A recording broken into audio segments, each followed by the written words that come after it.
Bonjour, bienvenue à tous et à toutes mes chers amis. Moi, c'est IDJesh de ID Sans Frontières. Nous continuons dans notre vidéo 3 du module D de notre cours Architecture Réseau. Aujourd'hui, comme nous parlons toujours du modèle OSI, on voit les particularités, les 7 couches du modèle OSI. Aujourd'hui, nous allons parler aussi de couche 3 du modèle OSI, qui est la couche réseau. On va voir c'est quoi les particularités de cette couche, c'est quoi son importance, comment elle fonctionne et pourquoi elle existe. Si cela vous intéresse, vous restez accrochés. Toutefois, n'hésitez pas à vous abonner, à liker, à cliquer sur notre cloche de notification pour recevoir les annonces lors de nos prochaines vidéos. Avant maintenant d'entrer dans notre livre du sujet, je vous fais passer ce petit générique et puis je vous reviens tout à l'heure. Ok, c'est parti.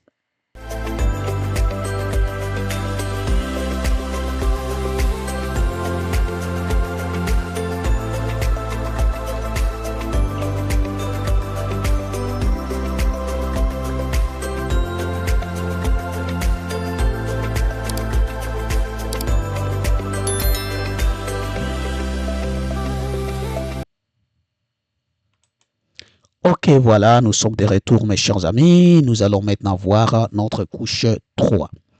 On a dit que notre couche, notre modèle OSI, qui est notre premier modèle réseau qu'on a commencé avec, on a dit que c'était un modèle théorique et il est basé sur cette couche.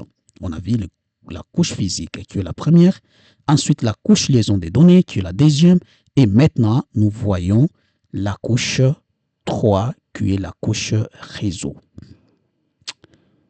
Couche 3, c'est couche réseau ou network layer. Le niveau 3, c'est quoi cette couche et à quoi elle sert, justement dans ces réseaux informatiques. La couche 3, mes chers amis, c'est la couche qui s'occupe de l'Internet entier. Donc, c'est cette couche-là qui permet à ce qu'il y ait l'Internet. Ça, il faut les retenir. C'est la couche qui s'occupe de la gestion de l'Internet. Si vous arrivez à prendre vos cellulaires ou vos ordinateurs ou peu importe vos téléphones, vos tablettes, vous écrivez je vais voir, je vais lire ce qui se passe Google. Si tu arrives à faire toutes ces choses-là, c'est grâce à cette couche ici. C'est la couche chercher des routages des données, de la communication interréseau, de la communication entre plusieurs réseaux. Voilà notre couche qu'on appelle couche 3, qui est couche réseau. Ici, mes chers amis, dans cette couche, c'est-à-dire couche réseau, lui, il s'occupe des adresses réseau qui sont logiques aussi, qui vont nous permettre d'accéder un peu partout à travers le monde. Ce sont ces adresses logiques qu'on appelle les adresses IP que notre niveau 3 va utiliser. Il faut retenir ce que je suis en train de vous dire. Dans la première vidéo, je parlais de la couche physique et je dis les types de données qui circulent dans la couche physique, ce sont le bits, ce sont des 0 ou des 1.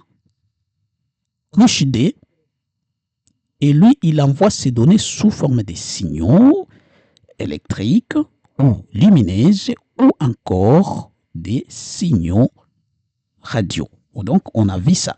Maintenant, on a passé aux couches D où on a parlé de liaison des données avec les adresses MAC qui sont les adresses physiques. Maintenant, le couche 3, lui, le couche D utilise des paquets qu'on appelle des trames. Ce n'est plus le bit, mais plutôt les trames. Maintenant, la couche 3, lui, à son tour, la couche 3, elle, plutôt à son tour, qu'est-ce qu'il fait? Lui, maintenant, il va nous envoyer le paquet qui sont différents des trames. Et on va voir c'est quoi la différence entre ces éléments-là. Et lui utilise les adresses logiques, contrairement à la couche 2 qui utilisait les adresses physiques. Voilà la différence d'abord entre ces deux couches-là. Et puis on avance, mes chers amis. Donc cette couche permet au paquet, voilà le type de données qui circulent dans le niveau 3 de voyager d'un réseau à l'autre. Voilà.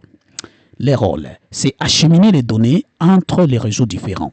Voilà les rôles de couche 3.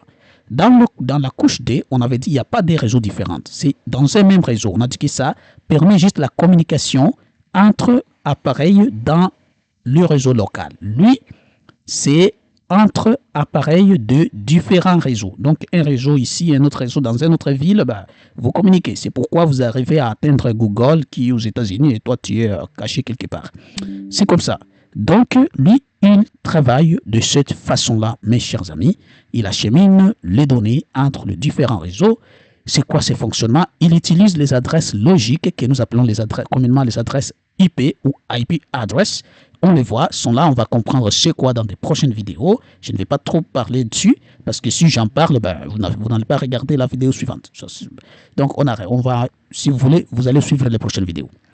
Ensuite, lui, il route des paquets. Donc, il va permettre de router, donc donner les adresses IP, des sources et des destinations, un peu comme ce que faisaient les commutataires avec les adresses physiques et sources et destinations. Lui, à son tour, il va donner les adresses logiques, c'est-à-dire les adresses IP, sources et destinations, et il va choisir le bon chemin, le meilleur chemin, c'est le le chemin le plus court et le plus rapide, à travers lequel sera utilisé comme voie de transport de ce soi-disant paquet.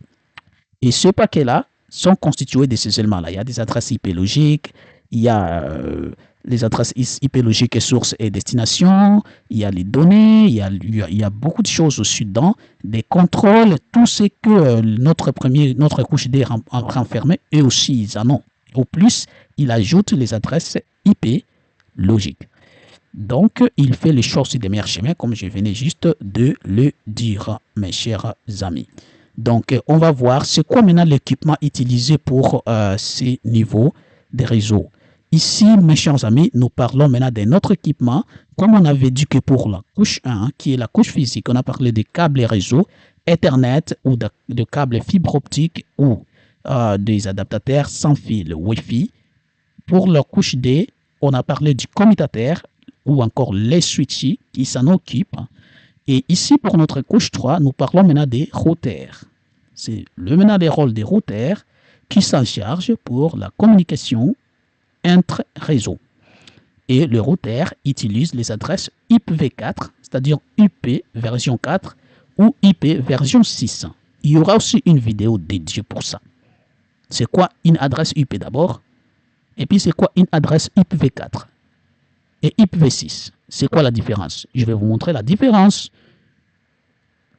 Et pourquoi c'est des adresses, c'est des types d'adressage réseau logique, parce que ce sont des adresses logiques existent.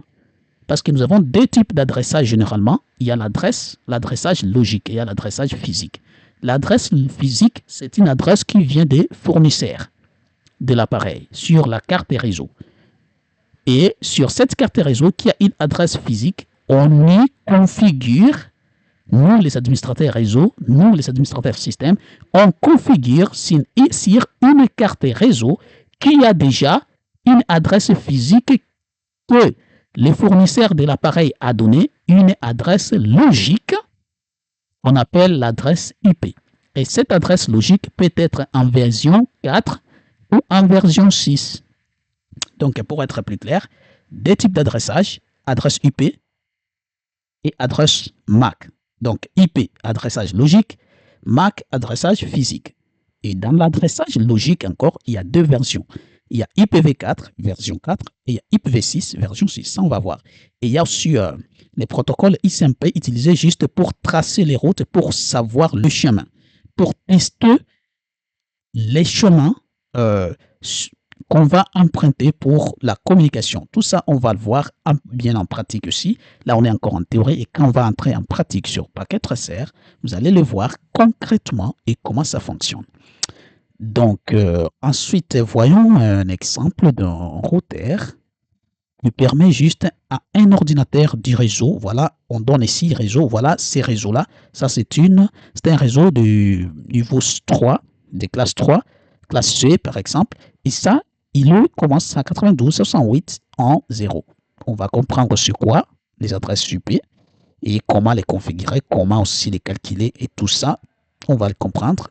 Et à accéder à Internet. Donc voilà le rôle de ces couches-là. Permet à un ordinateur qui est sur ces réseaux d'accéder à Internet, comme ton cellulaire accède à l'Internet, comme ton ordinateur accède à l'Internet, comme ton téléphone, ta tablette accède à Internet. Il faut savoir que cette couche-là, 3, que tu ne vois pas probablement, tu essayes de faire ça, qui te permet d'accéder à Internet. Je pense que ce sont des bonnes choses à comprendre, mais quand on utilise juste ton ordinateur, on joue son téléphone, on se connecte, on ne comprend pas trop ce qui se passe derrière. Voilà la couche en question qui s'occupe de ça. Les routeurs sont là, ils s'occupent de tout pour permettre à ce que vous accédiez sur Internet, et pas en toute sécurité, mais en sécurité. Il y aura d'autres protocoles qui gèrent cela. Et ensuite, il y a aussi ce qu'il faut retenir toujours, l'unité de base des données et le paquet. Comme je l'ai dit, il faut savoir, parfois on peut te poser des questions comme ça, c'est quoi le type de données qui circulent dans le couche A, donc couche physique. On dit que ce sont des bits, ce sont des 0 ou des 1. Maintenant, c'est quoi le type de données dans le couche D, c'est-à-dire liaison des données. On parle là de trame. Et c'est quoi le type de données des couches 3, c'est-à-dire réseau. Ce sont les paquets, ça s'appelle des paquets. Et donc, voilà, mes chers amis, ça constitue aussi tout pour le couche réseau, qui est notre couche numéro 3. Voilà la couche réseau. Et prochainement, on va parler de la couche transport. Ensuite, on va aller parler de la couche session. Puis, on va arriver à la fin et on va voir c'est quoi la couche. Là, on va voir c'est quoi le modèle TCP, IP aussi. Voilà, ça faisait tout pour aujourd'hui et je vous dis bye et à la prochaine. Merci pour votre temps.